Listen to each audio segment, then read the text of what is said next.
کہنا چاہتا ہوں کہ جس طریقے سے اس وقت رات کو کل آپ نے دیکھا کہ کس طرح سے پورا ملک عمران خان کے ساتھ اظہار یکجہتی کے لیے باہر نکلا.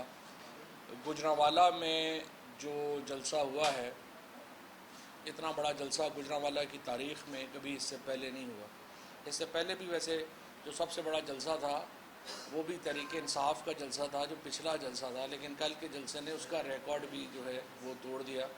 اور اس کے ساتھ پاکستان کی تاریخ میں کبھی یہ نہیں ہوا کہ ایک لیڈر ایک جگہ کے اوپر جلسے کر رہا ہو اور ہم یہ دیکھیں کہ ہر جگہ کے اوپر سکرینز لگیں اور millions and millions of people جو ہیں وہ نکلیں اور اظہار یکجہتی کریں. کل فیصل آباد میں آپ نے دیکھا، کل ملتان میں آپ نے دیکھا، کل کراچی میں دیکھا آپ نے، باقی جو تمام چھوٹے بڑے مردان میں، نوشہرہ میں، پشاور میں، ہر جگہ کے اوپر کل لوگ جو ہے وہ باہر نکلے اور انہوں نے عمران خان کے ساتھ اپنی یکجہتی کا اظہار کیا. الحمدللہ جو اس وقت صورتحال ہے، پچھلی دفعہ پنجاب میں جو شمالی پنجاب ہے یہاں پر پی ٹی آئی نے 100% نشستیں جیتی تھی. اب انشاءاللہ جو حالات ہیں وسطی پنجاب میں بھی، سینٹرل پنجاب جو ہے یہاں پر بھی آپ دیکھیں گے کہ تحریک انصاف ایک لینڈ سلائیڈ وکٹری جو ہے اس کی طرف جا رہی ہے. اور احسن اقبال ہیں، خرم دستگیر ہیں، خود شہباز شریف ہیں، ان کی ضمانتیں ضبط ہو جائیں گی اگلے انتخابات میں. اور اسی لیے آپ نے دیکھا ہے کہ انتخابات سے یہ ایسے دوڑ رہے ہیں جیسے گدھے کے سر سے سینگ. یہ لوگ تیار ہی نہیں ہیں الیکشن کرانے کے لیے، اور ان کو لگتا یہی ہے کہ اگر ہم الیکشن کرائیں گے تو ہماری جو صورتحال ہے وہ اتنی اس وقت بری ہے، اتنی دگرگوں ہے کہ یہ الیکشن افورڈ ہی نہیں کرتے. لہٰذا آپ نے دیکھا کہ کس طرح سے یہ الیکشنوں سے بھاگے. یہاں پر میں یہ پوائنٹ آؤٹ کر دوں کہ الیکشن کمیشن کے فیصلے بند کمروں میں ہوتے ہیں. انہیں احساس ہی نہیں ہوتا کہ اربوں روپیہ آپ نے جو ملک کا ہے وہ خرچ کروا دیا، لوگوں کے پیسے لگوا دیے، اس کے بعد 3 دن پہلے آپ کہہ دیتے ہیں جی الیکشن نہیں ہو رہے. اس طرح تو ملک کے نظام نہیں ہوتے. جب فیصلے کرتے ہیں انہیں ذمہ دارانہ فیصلے کرنے ہوتے ہیں. یہ تو نہیں کہ آپ ایک بند کمرے میں بیٹھ جائیں اور کہہ دیں کہ جی آج الیکشن ہو رہے ہیں، اگلے دن آپ کہہ دیں الیکشن ختم ہو گئے ہیں. جو سیلاب تھا یہ تو کم از کم 2-3 مہینوں سے یہ معاملہ جو ہے وہ جاری ہے اور آپ کے سامنے حالات خراب ہو رہے تھے، تو آپ کو خیال نہیں آیا. اس وقت جب ہم کہہ رہے تھے کہ یہ جو نوٹیفیکیشنز ہیں غلط ہیں، اس کو نہیں مانا گیا، اس کے اوپر آپ نے الیکشن جو ہیں وہ کروا دیے. اربوں روپیہ قوم کا آپ نے ایک ایکسرسائز کے اوپر ختم کرایا اور 2 دن پہلے آپ نے کہہ دیا الیکشن نہیں ہو سکتے. اس طرح سے میں یہ سمجھتا ہوں کہ ایک تو غریب قوم ہے، اس کے اوپر اس طرح کے جو غیر ذمہ دار لوگ جو ہیں جن کو آگے بٹھا دیا گیا ہے، انہوں نے اس ملک کا حشر نشر کر دیا ہے. اور الیکشن کمیشن کی جو کارکردگی ہے، ایک تو ان کا باعث ہے جو پی ٹی آئی کے خلاف ہے، وہ تو اس کے اوپر تو ہم بات کرتے ہی رہتے ہیں، لیکن جو ایڈمنسٹریٹو کیوس ہے وہاں پہ جو اس وقت ہم دیکھ رہے ہیں کہ ایک انتظامی بحران ہے الیکشن کمیشن کے اندر، جو صریحاً چیف الیکشن کمشنر اور ان کی جو ٹیم ہے اس کی نالائکی کی وجہ سے پیدا ہوا ہے. اور اس میں سب سے پہلے آپ نے دیکھا کہ 40 لاکھ سے زیادہ ووٹر جو زندہ تھے ان کو مردہ ڈکلیئر کر دیا گیا. اس کے بعد حلقہ بندیوں میں جتنے بڑے بلنڈر کیے گئے، اس کے بعد یہ الیکشن اناؤنس کرتے ہیں، 3 دن پہلے الیکشن ملتوی کر دیتے ہیں. سو ایک ایڈمنسٹریٹو بحران ہے الیکشن کمیشن کے اندر جو کہ اس باعث کے علاوہ ہے، اور اس کو بھی دیکھنے کی ضرورت ہے. انفارچونیٹلی جو ہماری ایک سپریم جوڈیشل کونسل کے اندر ہم نے ریفرنس دائر کیے ہوئے ہیں وہ سنے نہیں جا پا رہے، خصوصاً جو سندھ کے ممبر ہیں جن کو ہم نے اس بنیاد کے اوپر اس کا چیلنج کیا ہوا ہے کہ وہ سندھ حکومت سے بھی تنخواہ لے رہا ہے اور الیکشن کمیشن میں بھی بیٹھا ہوا ہے. تو وہ اس کے اوپر اب 8 مہینے ہو گئے ہیں وہ کیس ہی نہیں سنا جا رہا. یہ بھی علیحدہ بات ہے. پاکستان میں جو کیسز ہیں وہاں پہ ایک کیس میں 9 مہینے فرد جرم نہیں لگ رہی، جہاں پہ 24 ارب روپے کی چھوٹی سی رقم وزیر اعظم اور ان کے بیٹے جو ہیں ان کی منی لانڈرنگ کی ہے. اور اس کے بعد دوسرا کیس جو ہے رمضان شوگر مل کا، وہ تو 2-2.5 سال سے الحمدللہ اس کی اوپر ہیئرنگ ہی نہیں ہوئی، اور وہ کیس جو ہے وہ اب نیب نے کہہ دیا جی چونکہ لا ترمیم ہو گئی ہے لہٰذا یہ کیس ہم سے اٹھا لیں. سو مجھے نہیں پتا کہ اس کے اوپر ہمیں بات کریں گے تو کنٹیمپٹ ہے یا نہیں ہے، لیکن یہ ایک حقائق ہے۔ شہباز شریف جب وزیر اعظم بنے، حمزہ شہباز چیف منسٹر بنے، اس وقت ان کے اوپر جس دن ان کا حلف تھا اس دن ان کے اوپر فرد جرم لگنی تھی، وہ فرد جرم نہیں لگی ہے، وہ فرد جرم 9 مہینے ہو گئے نہیں لگ رہے۔ اور اس کے اوپر جو 24 ارب روپیہ ہے یہ پاکستان کے لوگوں کا پیسہ ہے، اور اس کے اوپر جو سنجیدگی ہے ہمارے عدالتی نظام کی وہ آپ کے سامنے ہے۔ اور پھر بات کریں تو پھر آ جاتا ہے کہ نہیں جی یہ بڑی توہین ہو گئی ہے، لیکن پوری قوم جو ہے وہ یہ دیکھ رہی ہے، اور اسی لیے پاکستان کا جو جسٹس سسٹم ہے اس کے اوپر جو سوالیہ نشان ہے وہ انفارچونیٹلی برقرار ہے۔ جب تک ہم انصاف جو ہے وہ ہونا ہی نہیں چاہیے، ہوتے نظر بھی آنا چاہیے۔ Justice should not be done but seen to be done. اور اسی لیے جو ادارے ہیں ان کے ساتھ دیکھیے، ملک میں ادارے ضروری ہیں، چاہے فوج ہے چاہے جوڈیشری ہے، ان کے بغیر تو ملک نہیں چلتے۔ اور ہم اداروں کے ساتھ قریبی تعلقات رکھنا چاہتے ہیں، ہم ایک پیج پہ رہنا چاہتے ہیں اداروں کے ساتھ، لیکن جو ہمارے کانسٹیٹیوشنل ادارے ہیں، سیاسی جماعتیں بھی ان میں ایک اہم ادارہ ہیں جو آرٹیکل 17 کے تحت بنتی ہیں، اور سیاسی جماعتیں ول آف دا پیپل کو ریپرزینٹ کرتی ہیں۔ پاکستان کے جو نان الیکٹڈ ادارے ہیں وہ ول آف دا پیپل کو ریپرزینٹ نہیں کرتے، ان کی نمائندگی نہیں کرتے، لوگوں کی جو ایک سمجھیے کہ جو آراء ہے، لوگوں کی جو خواہش ہے، لوگوں کی جو آواز ہے، اس کو سیاسی جماعتیں وہ ریپرزینٹ کرتی ہیں، ان کی نمائندگی کرتی ہیں۔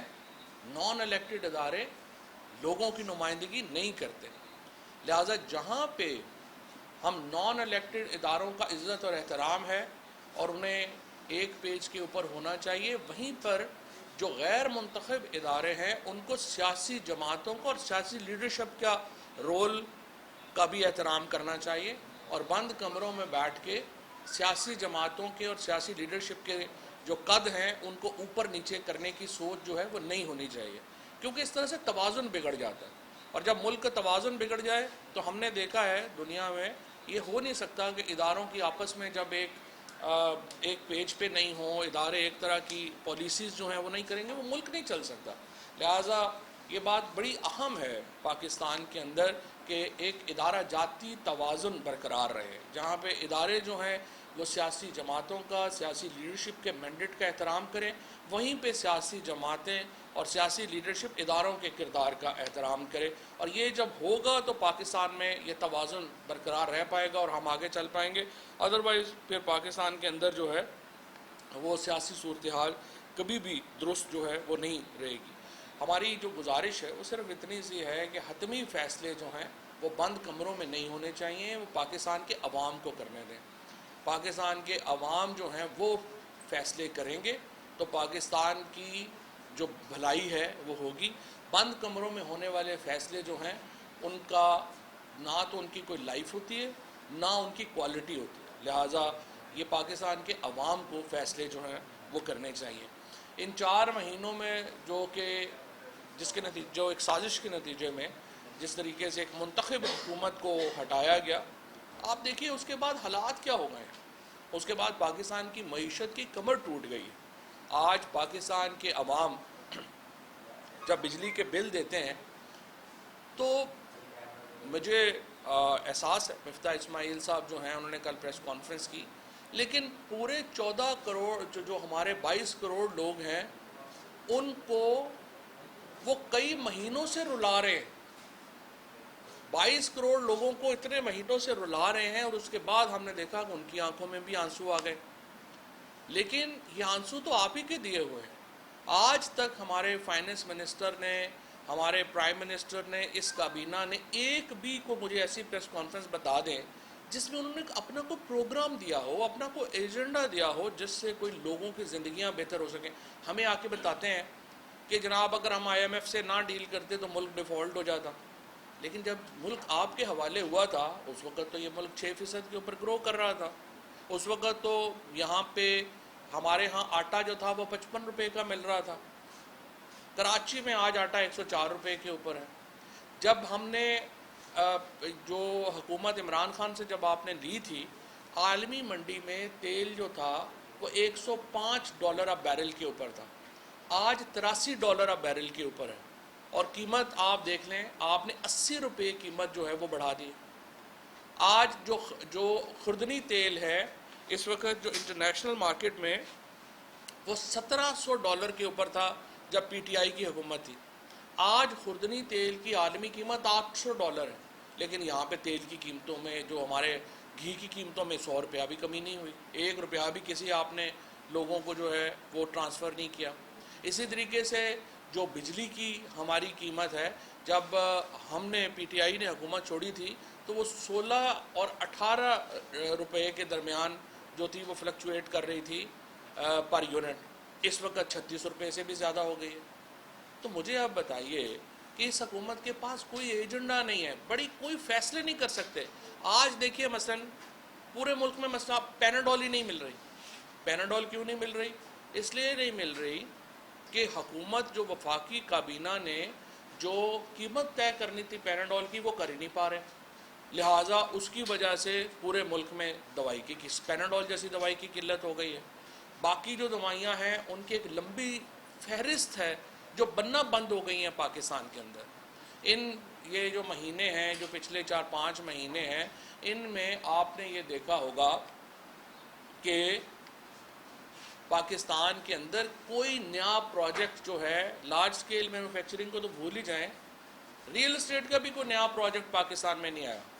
ایک طرف جو مہنگائی ہے وہ 45% کے اوپر پہنچ گئی، اور دوسری طرف ہم یہ دیکھ رہے ہیں کہ جو لوگوں کی نوکریاں ہیں وہ اب ختم ہو رہی ہیں۔ ایک طرف مہنگائی اوپر جا رہی ہے، دوسری طرف لوگوں کی نوکریاں جو ہیں وہ نیچے جا رہی ہیں۔ اور اگر آپ یہ سمجھیں کہ یہ حالات آپ میڈیا کے اوپر سینسرشپ کر کے، لوگ تو بیوقوف ہیں، ان کو تو سمجھ نہیں آ رہے، ہمیں پتہ ہے کہ آج میڈیا بیچارہ اتنا بے بس ہے کہ وہ مہنگائی بھی ڈسکس نہیں کر سکتا۔ 2 اینکر جو مہنگائی ڈسکس کر رہے تھے ان کو مالکوں کی طرف سے وارننگ آ گئی کہ ابھی یہ نہیں ڈسکس کرنا۔ جو اس وقت اخبار کی آپ خبریں اٹھا کے دیکھیں، پاکستان کے اندر ہیڈ لائن سینسر ہوتی ہیں، اور بڑی بڑی اخباریں جو اس وقت ہمارے دور میں ڈان جیسی اخباریں جو ایڈیٹوریل لکھتی تھیں کہ بڑا ظلم ہو گیا، لٹ گئے، مر گئے، برباد ہو گئے، وہ نظر ہی نہیں آ رہے۔ اینٹی ٹیررزم کے کیسز ہو رہے ہیں ہمارے جرنلسٹوں کے خلاف، اور جو اخبار ٹیلی ویژن ہیں، رات کو ARY کو جب انہوں نے پورا جلسہ دکھایا، اس کے فوراً بعد نیا ٹیل نے اسلام آباد میں بند کر دیا۔ وہ سینسرشپ اس وقت پاکستان میں میڈیا کے اوپر ہے، اینٹی ٹیررزم ایکٹ کا، اور جو بلاسمی کیسز ہیں، توہین مذہب کے قانون ہیں، کبھی کسی اور حکومت نے اپنے سیاسی مخالفین کے خلاف، اپنے میڈیا کے کرٹکس کے خلاف اس طرح سے استعمال نہیں کیے جس طرح سے پاکستان میں ہو رہے ہیں۔ میں تو سپریم کورٹ کی توجہ دلانا چاہوں گا، پاکستان پہلے ہی دہشت گردی سے شدید متاثر ملک ہے، اور یہاں پہ اگر آپ اینٹی ٹیررزم کی جو لا ہے اس کو اتنا ٹریولائز کر دیں گے، اتنا اس کو عمومی استعمال میں لے آئیں گے کہ اپنے ہر سیاسی مخالف کے خلاف آپ اینٹی ٹیررزم ایکٹ کے کیسز کریں گے، آپ کے جو اصل کیسز ہیں جن پہ اینٹی ٹیررزم لگنا چاہیے وہ وہاں افیکٹ ہوں گے۔ عمران خان کے اوپر آپ نے اینٹی ٹیررزم ایکٹ لگا دیا ہے، آپ نے جو باقی لوگ ہیں ان کو، جو میڈیا کے لوگ ہیں، جمیل فاروقی کو آپ نے اریسٹ کر لیا اینٹی ٹیررزم ایکٹ کے اوپر، شہباز گل کو آپ نے بغاوت کے اوپر جو ہے مہینہ ہو گیا رکھا ہوا ہے، اور یہ آپ کی جو اس وقت پالیسیز ہیں، سپریم کورٹ کو چاہیے کہ اس کا نوٹس لے۔ سیلاب میں آپ کو بتاؤں کہ آج عمران خان دوسری بڑی ٹیلی تھون کرنے جا رہے ہیں سیلاب کے اوپر۔ جب پچھلی ہم نے جو ٹیلی تھون کی تھی اس میں 5 ارب روپے سے زیادہ کی کمٹمنٹس جو ہیں وہ عمران خان کو ملی تھی، ان 5 ارب میں سے 3 ارب روپیہ جو ہے وہ جمع ہو چکا ہے، وہ پاکستان کو ہمارے جو اکاؤنٹس ہیں خیبر پختونخوا کے اور پنجاب بینک کے ان میں آ چکا ہے، اور ان میں سے جو 1 ارب روپیہ ہے وہ آپ کو معلوم ہے کہ عمران خان پہلے ہی اناؤنس کر چکے ہیں کہ وہ سندھ میں جائیں گے۔ آج جو ٹیلی تھون ہوگی انشاءاللہ ہمیں امید ہے کہ اس میں بھی اوورسیز پاکستانیز جو ہیں وہ بھرپور تعداد میں اپنی کمٹمنٹس دیں گے، اپنا اظہار کریں گے۔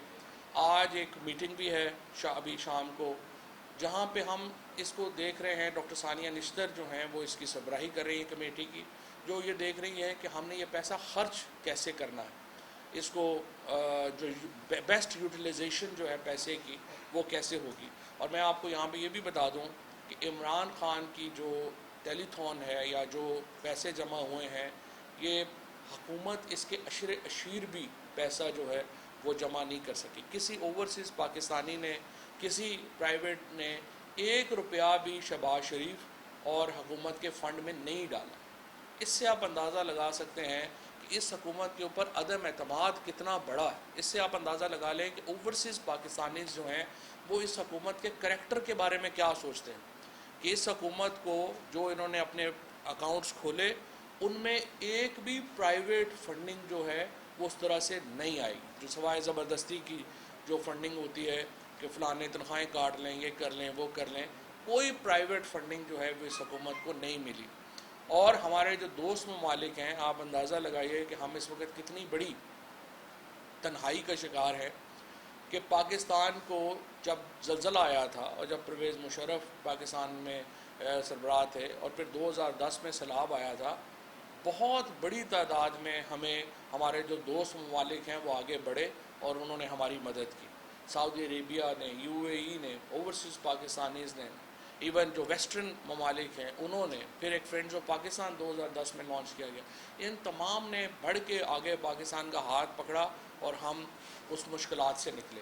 آج پاکستان کے ساتھ ایک بھی دوست ملک نے اس طرح سے کمٹمنٹ کا اظہار نہیں کیا جو کہ پچھلے بڑی بلاؤں میں کیا تھا، اور انڈیویجولز جو ہیں وہ اپنے طور کے اوپر کام کرنا چاہتے ہیں، کوئی بھی شہباز شریف کے اوپر اور اس کی کابینہ کے اوپر اعتماد کرنے کو تیار نہیں ہے، کیونکہ لوگوں کو یہ یقین نہیں ہے کہ جو پیسہ ان کو ملے گا کیا وہ سیلاب زدگان کے اوپر خرچ ہوگا یا یہ پیسہ یہ لندن میں یا ان کے اپنے محلات کے اوپر چلا جائے گا۔ لہذا اعتماد کی کمی کی وجہ سے موجودہ حکومت کے جو اس وقت وزیر اعظم ہیں، کابینہ ہے، ان کو کوئی بھی بندہ جو ہے وہ رسک لینے کو ہی تیار نہیں ہے اور ان کو پیسے دینے کو ہی تیار جو ہے وہ نہیں ہے۔ لیکن عمران خان کو ایک بہت بڑا پیسہ جو ہے وہ ملا ہے اور انشاءاللہ تعالیٰ وہ پیسہ جو ہے وہ اس کے مطابق ہی جو ہے وہ خرچ ہوگا۔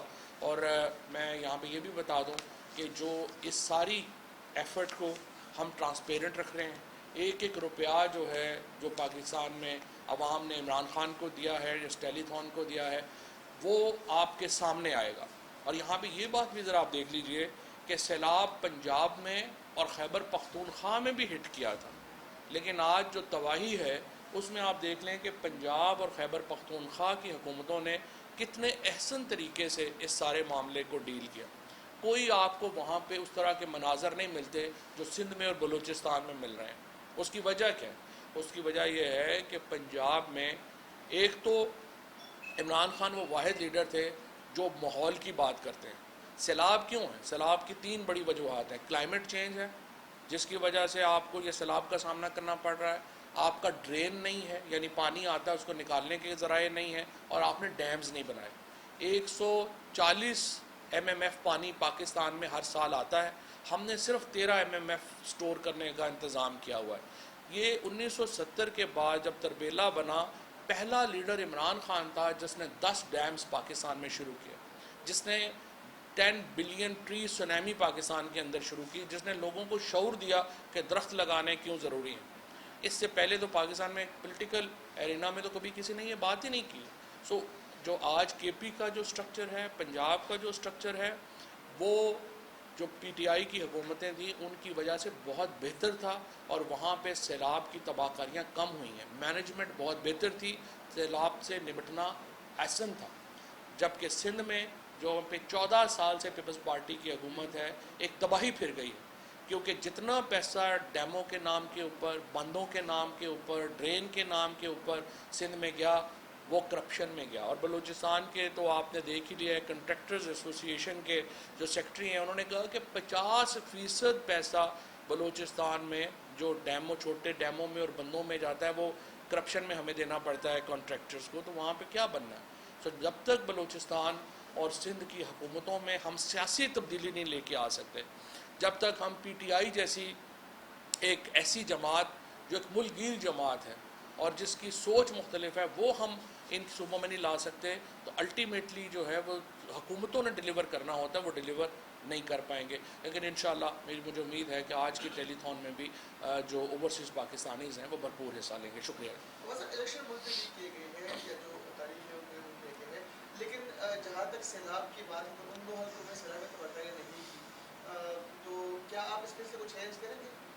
دیکھیں اس فیصلے کو تو پہلے ہی چیلنج کیا جا چکا ہے. سپریم کورٹ میں ہم نے جو گئے ہوئے ہیں اس فیصلے کو بھی ہم نے چیلنج کیا ہوا ہے، اور ان حلقوں میں کوئی سیلاب نہیں تھا. ان حلقوں میں تو صرف میرا یہ خیال ہے کہ چیف الیکشن کمشنر اور ممبران جو ہیں وہ شاید ایک ایسی اینک پہن کے بیٹھ گئے تھے کہ ان کو لگا کہ ادھر بھی بہت بڑا سیلاب ہے.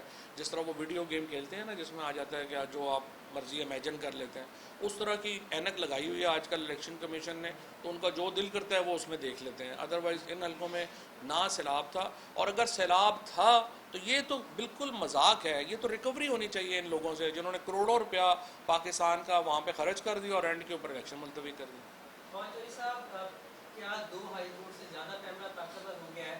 کل خان صاحب کا جلسہ بولنے پوری کوریج دی، پھر ایئر بھائی نے بھی دکھایا، اس کے باوجود کیبل پر بار بار کبھی بول بند کر دیا جاتا ہے، رات کو 11 بجے تک بند رہا، ایئر بھائی بند رہا. تو یہ بتائیں کہ کیمرہ زیادہ تک بند ہو گیا؟ میرا یہ خیال ہے کہ یہ chief justice Sindh high court اور چیف جسٹس اسلام آباد ہائی کورٹ سے میں اپیل کرتا ہوں. آپ دیکھیں کہ کس طرح سے آپ کے احکامات کو ایک بالکل ہوا میں اڑا دیا گیا ہے. یہ جو میڈیا کے ساتھ یہاں پہ ہو رہا ہے یہ دیکھیں ہوتا یہ ہے کہ وقت حال میں اس چیز کی ایویلیویشن اس طرح نہیں ہوتی. جب ماضی بنتا ہے، جب ہم ہائنڈ سائٹ میں دیکھتے ہیں، پھر آپ کی جو چیزیں ہیں وہ آپ کے سامنے آتی ہیں. پاکستان میں اس وقت جو ہو رہا ہے، جو بھی ذمہ داران ہیں، یہ تاریخ لکھی جا رہی ہے، اور تاریخ آپ کو کیسے یاد کرے گی یہ آپ کے آج کے حال کے اقدامات کے اوپر منحصر ہے. میں سمجھتا ہوں chief justice Sindh high court اور چیف جسٹس اسلام آباد ہائی کورٹ دونوں دیکھ لیں یہ پیمرا اس وقت کیا کر رہا ہے اور کس طریقے سے ان ٹیلی ویژنس کو سزائیں دی جا رہی ہیں جو کہ پی ٹی آئی کی کوریج کر رہے ہیں. خان صاحب انقلاب کی بات کر رہے ہیں آج کل تو آپ سمجھتے ہیں کہ الیکشن کے ذریعے انقلاب لایا جا سکتا ہے؟ حالانکہ انقلاب کی تاریخ کیا جا سکتا ہے. انقلاب دو طرح کے ہوتے ہیں، ایک آتا ہے جو بیلٹ سے آتا ہے اور ایک آتا ہے جو کہ خون سے آتا ہے، فساد سے آیا ہے، جس میں بہت لوگوں کی جانیں گئی ہیں. ہماری کوشش پوری یہی ہے کہ ہم ادھر نہ جائیں. ہم بیلٹ کے ذریعے انقلاب لانا چاہتے ہیں. خود پاکستان کا قیام جو تھا بعد میں انفارچونیٹ ہوا، لیکن قیام جو تھا وہ تو بیلٹ کے ذریعے ہوا تھا. تو اس لیے ہم ووٹ کی طاقت سے پاکستان میں انقلاب لانے کی کوشش کر رہے ہیں.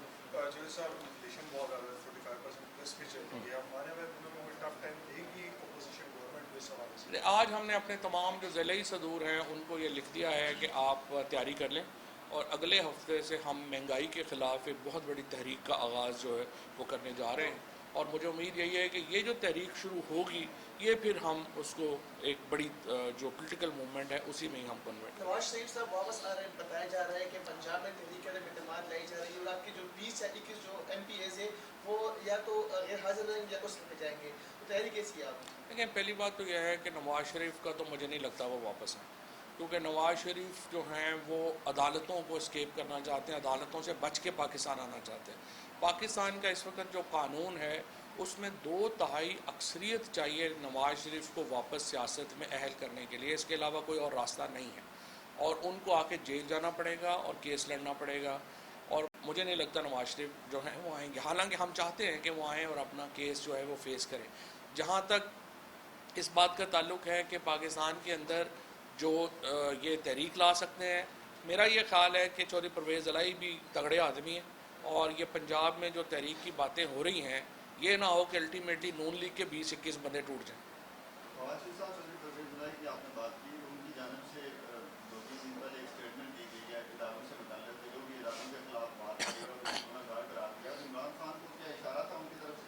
دیکھیں بات یہ ہے، اداروں کے خلاف تو نہ عمران خان ہے نہ کوئی ہے. میں نے آپ کو پہلے عرض کیا اداروں کا ایک پیج کے اوپر ہونا ضروری ہوتا ہے، اور اگر ہم ہماری صرف جو جستجو ہے، ہماری جو گفتگو ہے، ہماری جو مہم ہے وہ یہ ہے کہ جو ادارے صرف نان الیکٹڈ اداروں کو آپ ادارہ نہ سمجھیں، سیاسی جماعتوں کو بھی وہی عزت دیں، عوام کو بھی وہی عزت دیں جو اداروں کو آپ دیتے ہیں، اور جو فیصلے ہیں وہ عوام کے مانے جانے چاہیے. اور اداروں کا ایک پیج کے اوپر ہونا ضروری ہے اگر ہم آگے جائیں، اور ایک پیج پہ ہونے کے لیے عوام کی جو فیصلے ہیں ان کو ماننا ضروری ہے۔ پرویز الہی کی جو پالیسی ہے ان سے آپ مکمل اتفاق کرتے ہیں؟ پرویز الہی صاحب جو ہیں وہ ہمارے وزیر اعلیٰ ہیں، جب ہم اتفاق نہیں کریں گے تو انہیں بتا دیں گے ہم آپ سے اتفاق کریں۔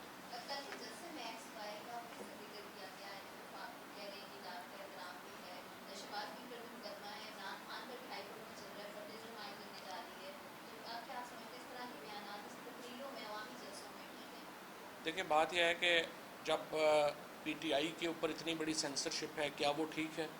کیا میڈیا میں جو لوگ پی ٹی آئی کی بات کرتے ہیں ان کو اٹھا کے ٹیررزم میں آپ چارج کرتے ہیں وہ ٹھیک ہے؟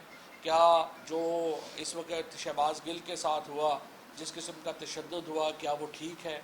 یہ ساری باتیں جب ٹھیک نہیں ہیں اور یہ ٹھیک ہوں گی تو وہ بھی ٹھیک ہو جائے گا۔ Thank you.